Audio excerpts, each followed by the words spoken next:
This is the plaintiff, Edward Sterenberg. He says he hired the defendant to remediate a mold problem he had in his house, and the defendant was supposed to clean out his air ducts as part of the services. Turns out they left a huge mess of wet dust and mold up there. The defendant failed to do what they were hired for. He had to get another company to fix the problem right, and is suing for the $5,000 it cost him.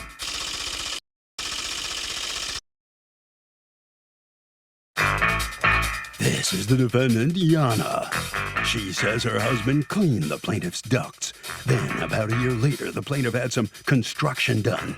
Anytime you have a major construction project, you need to have the ducts re-cleaned. Now the plaintiff's trying to blame her husband and get a free job. She's accused of being dirty.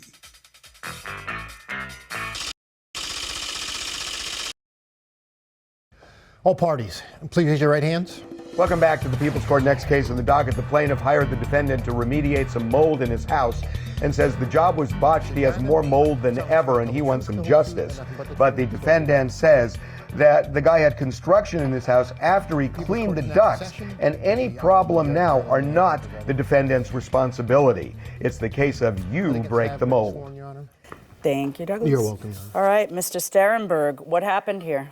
Yes, my grandma had passed away and I'd inherited a house full of furniture from her. Okay. It turned out that the old furniture smell turned out to be mold. It turned out that the mold unfortunately spread throughout our entire house. Oy. And we ended up reaching out to Don, a remediation contractor, to try to help us with the matter. And then he had referred us to a duct service company because he said for him to clean our house properly, he needed to have the ductwork cleaned first so that the mold that was in everything in the house, including the ductwork, wouldn't spread throughout the rest of the house. Okay. So you cleaned ductwork and you paid how much to the defendant? Oh, I paid them $2,200 for the ductwork cleaning and All right. for the, And then was ductwork cleaning something that your mold remediator was requiring before he would have his people go in there and mold remediate? Because yes. Typically, so that was a requirement for the safety of his workers? No, the belief was that if the mold wasn't cleaned out of the ductwork first, and then he cleaned the house, and then we ran the ductwork, ran the air conditioner heating system, that would pollute the house. Right, but then by the same token, if the house is remediated after the ductwork is done, then you've it's all part and parcel of each other. So the mold remediation work was done after the ductwork, right? Right. All right, and the mold remediation entailed what? You're talking to somebody who has mold remediated multiple times. I live in South Florida. And this is a rare problem for you in Connecticut, unless you have some kind of flood or something and it's not taken care of correctly. But it is not a rare problem for those of us who live in South Florida, I'm sorry to say. It's like cancer, basically, the way it spreads. And when you've got it in the air ducts, it's like you've got it in the lymph nodes, and you're spreading it to everywhere else. It's an issue, and an issue I'm very familiar with. But what I'm trying to get is what was the remediation work? Because sometimes it's cleaning with the special formula that they probably sell in Home Depot, but you don't want to do that work, and so you leave it in the hands of the professionals because you want to just run. And by you, I mean me. And then sometimes it's ripping out the drywall and getting behind it because that's what. So what kind of work was done in your house? In our house, it was simply spraying all the ceilings and surfaces and belongings in the home with a shockwave product that Don then wiped everything clean with. We didn't have any drywall removed. We didn't have any construction work done whatsoever. Right, but they had to remove all the furniture, didn't they? Yeah, we moved the furniture. Yeah, and the furniture got moved, and what did they do to the furniture? Got rid of it, or did they remediate the furniture? 99% of it we got rid of. Oh yeah, imagine that. All right, so in August of 2021, you contact the defendant and say, you scammed me. What made you say that? We had her husband come out to the house, and he was very clear. I'm not like the typical duct cleaning contractor. He told us, he gave us this whole speech about how honorable he was and the company he was building, and really sold us on the fact that he was going to do a A+ job cleaning on our ductwork. And then when, finally when August came around and I admitted to my wife that, maybe we should have another contractor look in the ductwork to see if, that's where this odor is still coming from in our home. Because you still smelled an odor? Yeah, we still smelled the odor. Now, was this you again smelled an odor, or the odor was always there? Did you guys move out during the remediation? Yeah, we moved in and out several times. Okay, so did the odor that you were smelling, was it a new odor, or was it the same odor as always? That's the same odor we had. So did you talk to the remediator and ask him, why am I still smelling mold? Yeah, we did. And was there a test for, hold on, let me ask my questions again. Was there a test? Did they do another test for the mold level? Well, we had testing done in January. Of what year? 2021. Okay, well, the testing done in January of 2020, when did the remediation take place? November 17th through 19th. Of 2020? 2020, yes. Okay, so you move back in, and then the testing is the testing that is naturally occurring before you move back in, or is it after you move back in because you're still smelling something? No, we were still smelling something. There was this ongoing odor. Okay, so there had already been a past test. Before you moved in, there was an acceptable test, right? Yes. All right. So now you're still smelling a smell. You don't like it, so you order another test. What's that January test tell you? We just had one area that was high in the basement area, and the other ones were all acceptable. So you took care of that, and then you wait a bit, and then you test it again when? When's the next test after January? Yeah, I don't believe we did any further testing. Okay. So the smell persists.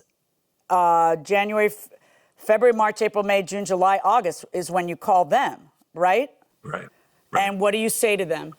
I said to them that I had a HVAC contractor come in my house and looked in the ductwork, and he found that there was multiple years of dirt and dust and the odor that we were smelling throughout the house.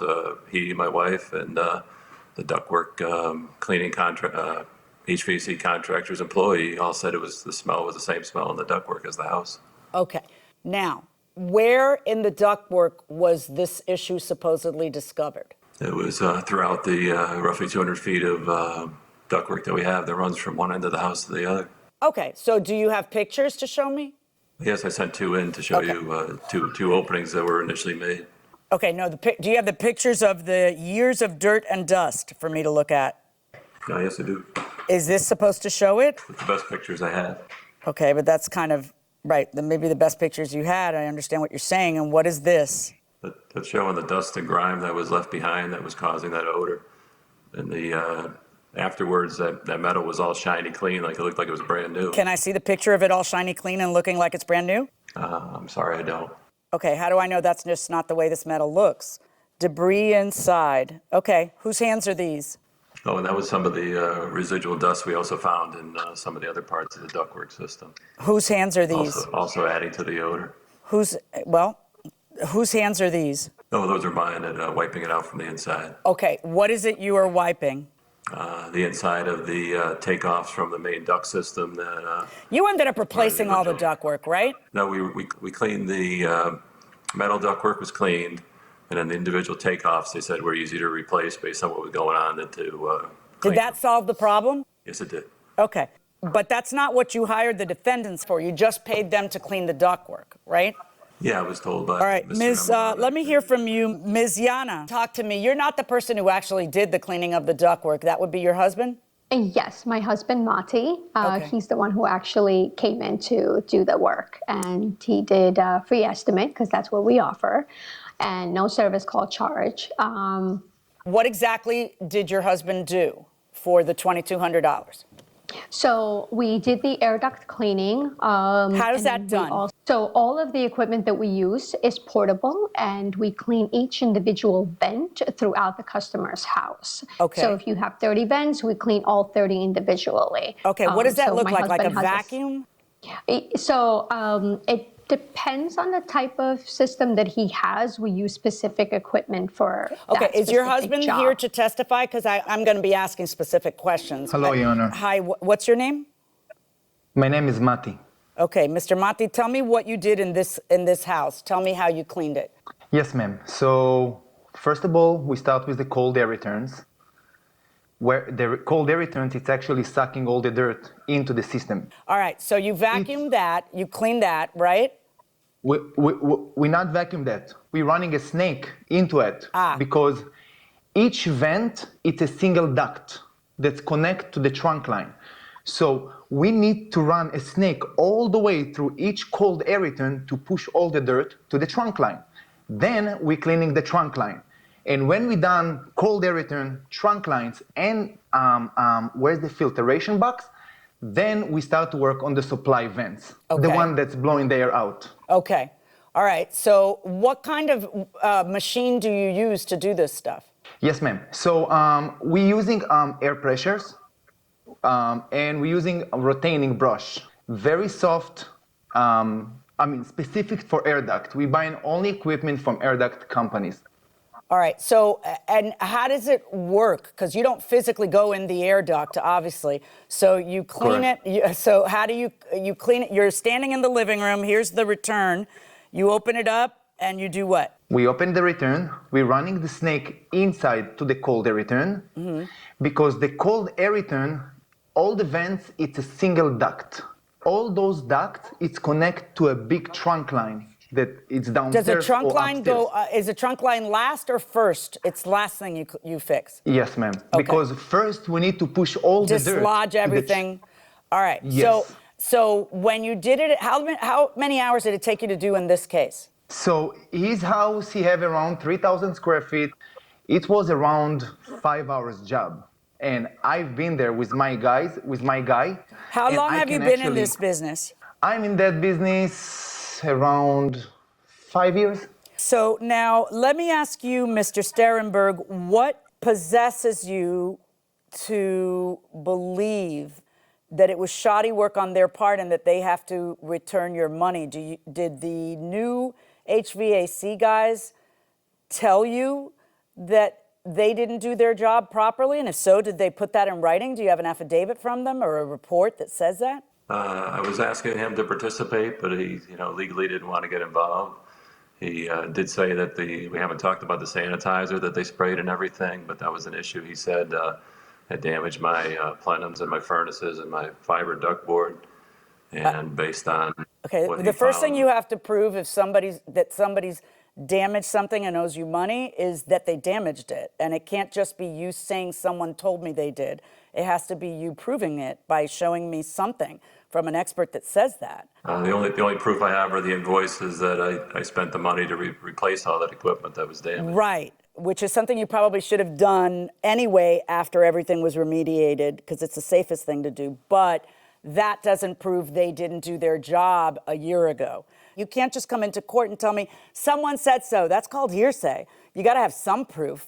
I mean, the guy doesn't have to be here to testify under oath. It's small claims. We relax the rules a little. But my goodness, you don't even have it in writing. You don't have a report. You have nothing to buttress what you're saying, Mr. Sternberg. I got to be honest with you. You know what has happened in all of my situations? We do an air cleaning beforehand because otherwise the workers don't want to come in. And then we do an air cleaning afterwards. Like you end up doing the air cleaning twice. And I ended up replacing an AC that was only 3 years old in my mother's house because we couldn't, I knew there was mold in there. When we kept bringing people to test, it was obvious there was mold in there. It had been cleaned, I don't know how many times. How many times am I going to clean the thing? Just buy a new one and then we don't have this issue. And that's it's so expensive and disheartening. And now you look back and you say, my grandmother's stuff, I loved her, but man, it wasn't even worth keeping because I didn't know it would destroy my life the way it has destroyed our living situation. And I understand that. For you to prove this case against this company, you need to prove to me that they didn't do their job. And you don't do that by showing me dust on your hands or telling me something someone said. Verdict in this case is for the defendants. So the judge has found for the defendant in this case because the plaintiff simply couldn't prove his case. Mr. Sternberg, what are you thinking about the judge's verdict? I know you're disappointed, but what do you think? Makes sense, but wish I could have had some more participation, some more evidence to share with her, but it just didn't work out that way. You just needed proof that you just didn't have. I'm sorry, but, that's the way it worked out for you. Sorry about that. Yeah, nobody wanted to catch my back there and help me out, so that's the way it goes. Okay. So let's find out now how the defendant feels about this. Yana, I'm sure you're feeling much better. Am I right? Yeah, I do. Very good. I worked super hard to get where we are, so I feel fantastic. All right. Well, listen, you prevailed, so good for you. Congratulations. Keep up the good work. So, Doug, it's kind of murky, but sometimes expert testimony is not only good to have, it's essential to have. And it just depends on the case. I think in a situation like this, if the plaintiff would have gotten an expert to really lay out how this job was botched, maybe it would have been handled differently, but without that, the plaintiff is a loser. My wife and I think that because you live in South Florida, you must be scuba divers. Are you? We are both certified for scuba. But that being said, when was the last time you and I went scuba diving together? I don't know. Kids ruin everything, don't they? Like they really do. It's like, what were we doing the last 20 years? Exactly, but 25. We haven't been scuba years. diving since before the children were born. That's right. They've sucked the fun right out of us. Honestly, I think really we could probably both use a refresher course I don't think I would because we go haven't been down in a long time. Yeah. But it's wonderful. I mean, it just opens up a fantastic world. That it really is something. And I used to really enjoy. And I used when I was reckless and young, and actually before you, I actually went down. You were reckless? And, like 60 or 90 feet, some ridiculous amount of feet night diving. Right. In St. John's or St. That is a little crazy. I've never done crazy. a night dive. It was crazy, and and there were these 6-foot tarpon, and I had a little light, and I thought it would be funny to just kind of shake it on my dive buddy because like saying hello or something. And panic your dive buddy? Yeah, panic my dive buddy because all of the little minnows came to the light, and then so did the tarpon, who could just whip their tail. Big fish eat little fish. I will never do that again. All my diving, when I do it again, and I will be 30 feet under, and where you can just jettison and go up. And That'll do it today. We'll see you tomorrow on the People's Court.